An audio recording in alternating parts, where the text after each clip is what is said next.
गुरु प्यारे साध संगत जी, राधा स्वामी जी।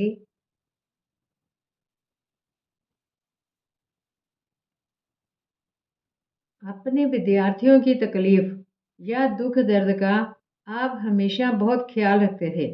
एक बार आपने देखा कि आपकी क्लास में एक लड़का बहुत उदास बैठा था। आप क्लास के बाद उसके पास आई और बड़े प्यार के साथ पूछा कि वह उदास क्यों है।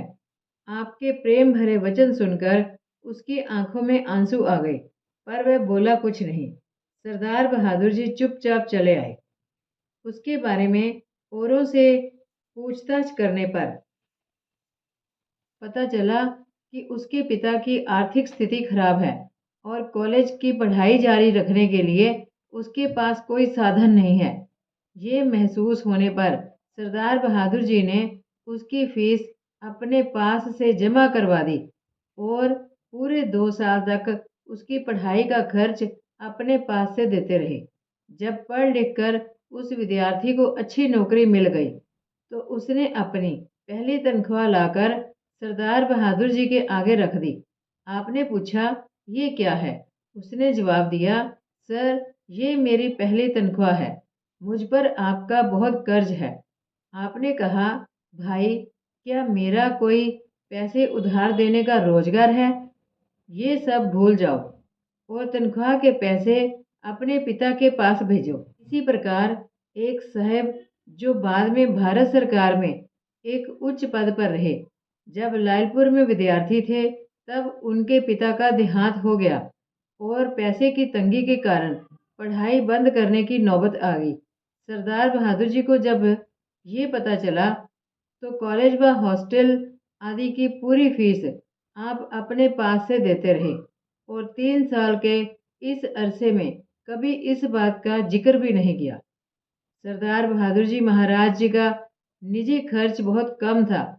वेतन से कुछ रुपए जरूरतमंद विद्यार्थियों की सहायता और मेहमानों को ठहराने में खर्च करने के बाद जो कुछ बचता उसे हर 6 महीने के बाद एक लिफाफे में रखकर अपने बड़े भाई साहब सरदार भगत सिंह जी को दे देते।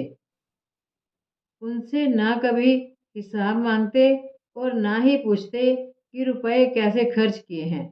नाम लेने के बाद आपने कभी हजूर जी से वक्त नहीं मांगा, कभी कोई सवाल नहीं किया, यहाँ तक कि कभी खुद आगे होकर महाराज जी से बात शुरू नहीं की। हमेशा सतगुरु के हुक्म में रहे। जब हजूर जी के दर्शन के लिए जाते तो कमरे में एक और बैठ जाते और एक टक दर्शन करते रहते। आप सब कार्य अपने सतगुरु का ध्यान करके करते थे, यहाँ तक कि एक कमरे से दूसरे कमरे में जाते तो भी कुछ क्षण आंखें बंद करके सतगुरु का ध्यान करके फिर जाते। सरदार बहादुर जी की जिससे भी एक बार मित्रता हुई उसको आपने जीवन भर निभाया। लोगों ने कभी कभी आपकी दोस्ती का गलत फायदा भी उठाने की कोशिश की, लेकिन आपने इस बात की कभी कोई शिकायत नहीं की और अपने मित्रतापूर्ण व्यवहार में जरा भी फर्क न आने दिया। एक बार लालपुर कृषि कॉलेज का प्रोफेसर जो सरदार बहादुर जी का दोस्त था, सेरिकल्चर की ट्रेनिंग के लिए विदेश गया। जाने से पहले आपसे एक बड़ी रकम उधार ले गया। इसी प्रकार बैंक से भी कुछ रुपया उधार ले गया। विलायत जाकर उसने वहीं नौकरी कर ली। वह ना तो वापस आया और ना किसी का रुपया लौटाया। एक दिन राय बहादुर शंकर दास जी सोंदी के यहाँ पार्टी थी। सरदार बहादुर जी भी उसमें मौजूद थे। बातों ही बातों में राय बहादुर शंकर दास जी ने कहा, प्रोफेसर बड़ा धोखेबाज निकला। बैंक का रुपया तो ले ही गया, जगत सिंह का रुपया भी हजम कर गया। इस पर सरदार संत सिंह जो वहां उपस्थित थे ने आपसे पूछा, क्यों गुरुजी, वह तुम्हारा कितना रुपया ले गया है? सरदार बहादुर जी ने फौरन जवाब दिया, नहीं, मेरा कोई रुपया वह नहीं ले गया है। जब सब लोग चले गए तो राय बहादुर शंकर दास जी ने आपसे पूछा, क्यों जगत सिंह, आपने झूठ कब से बोलना शुरू कर दिया?